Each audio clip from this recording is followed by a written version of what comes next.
It was a dark and rainy night as it cascaded down in relentless downpour, drenching everything in its path as Corey Jacobs made his way down the dark, deserted road towards his best friend's house.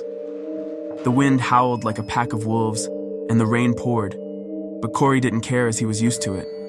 He was excited to spend the evening with his closest friend, enjoying some pizza, playing video games, and watching scary movies. The darkness was absolute, a yawning void that devoured all the light in its path. Corey's heart pounded in his chest, a steady rhythm of fear that echoed in the hollow chambers of his mind. He clutched his jacket tightly around him, as if the thin fabric could shield him from the malevolent forces that lurked in the shadows. But little did Corey know, this would be his last walk down this road. As he walked, suddenly, the headlights of an oncoming car pierced through the darkness like daggers, casting stark, unnatural shadows upon the pavement.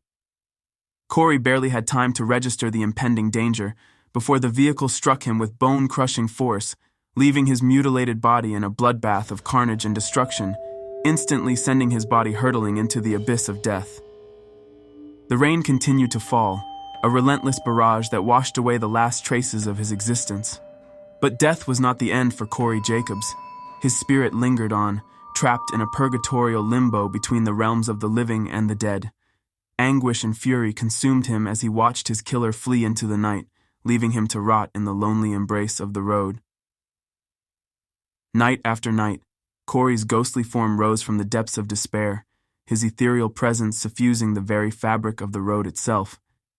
He sat and waited for drivers to trail on his road.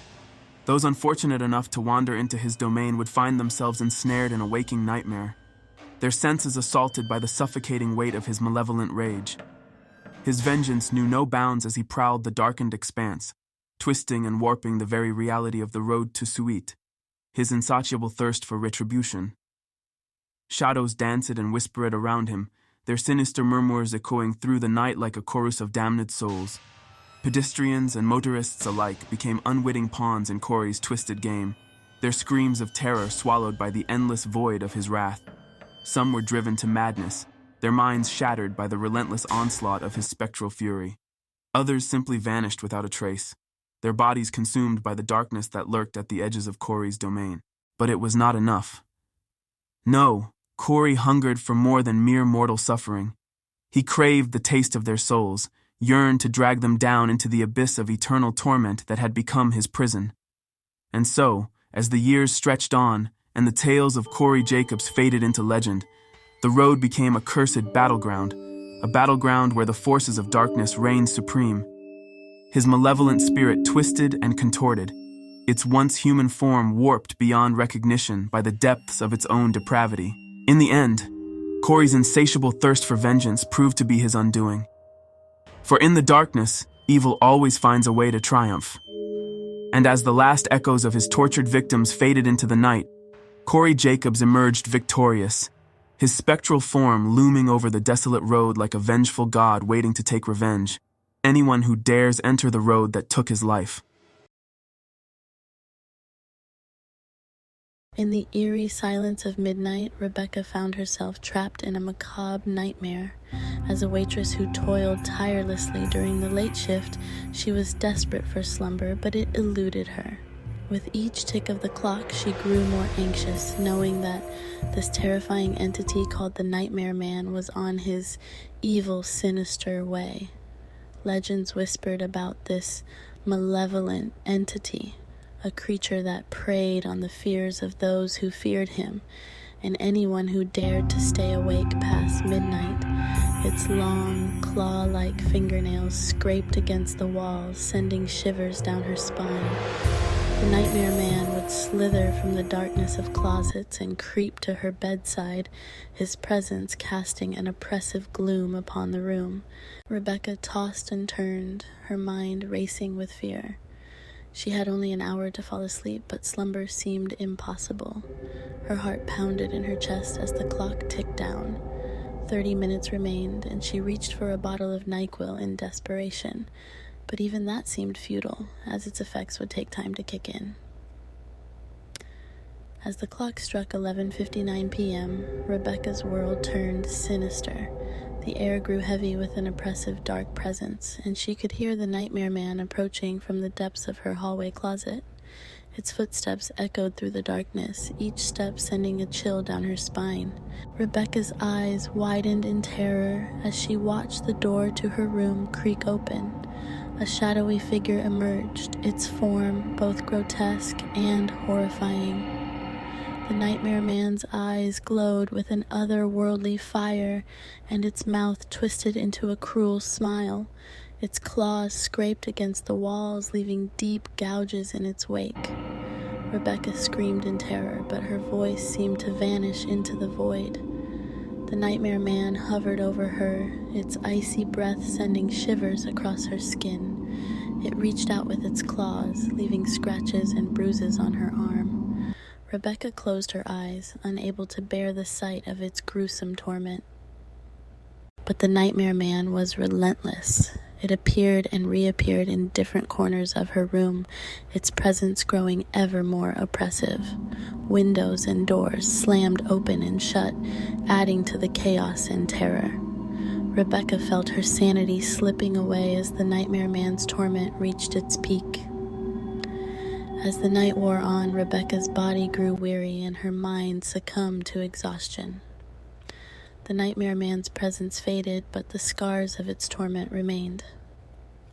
When morning finally broke, Rebecca awoke to find her room in disarray and her body aching from the night's horrors. From that night forward, Rebecca lived in constant fear, knowing that the nightmare man would always return at midnight.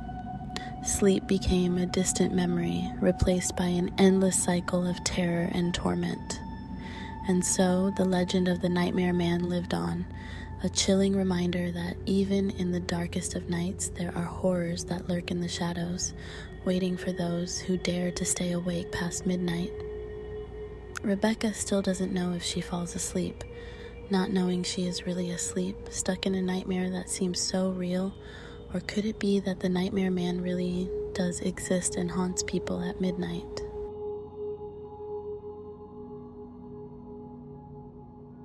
One strange evening, as I sit in my room watching TV, the twilight cast its eerie shadows over the sleepy town.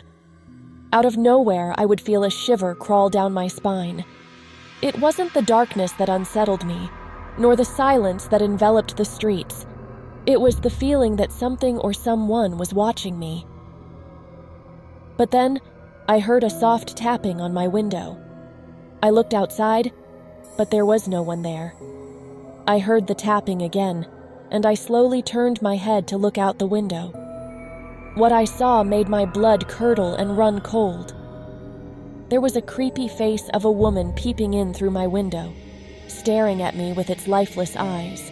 At first, I dismissed it as a trick of the light or my overactive imagination, but throughout the day, it just kept happening.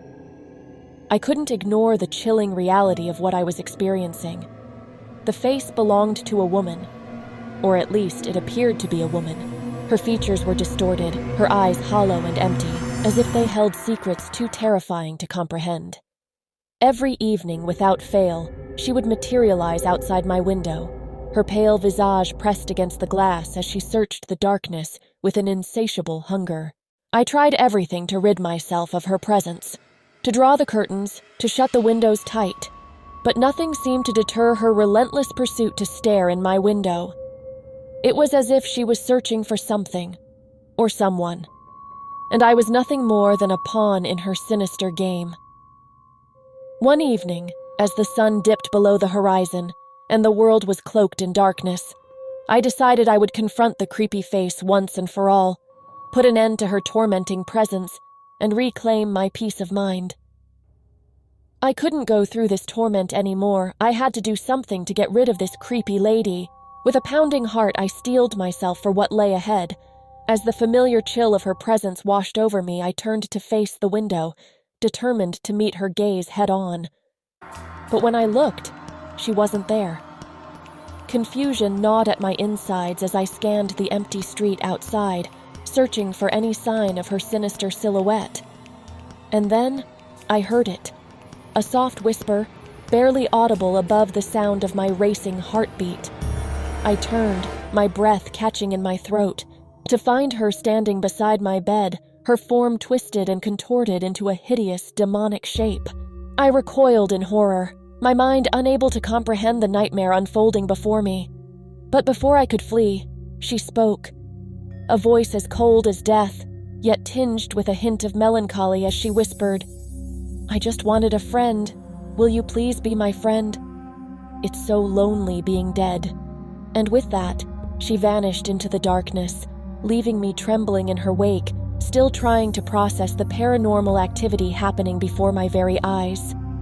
Haunted by the knowledge that some horrors are far more real than we dare to imagine, I found the graveyard where she was buried and visited her from time to time, and from that day she never appeared at my window anymore, as long as I promised to visit her grave and be her friend.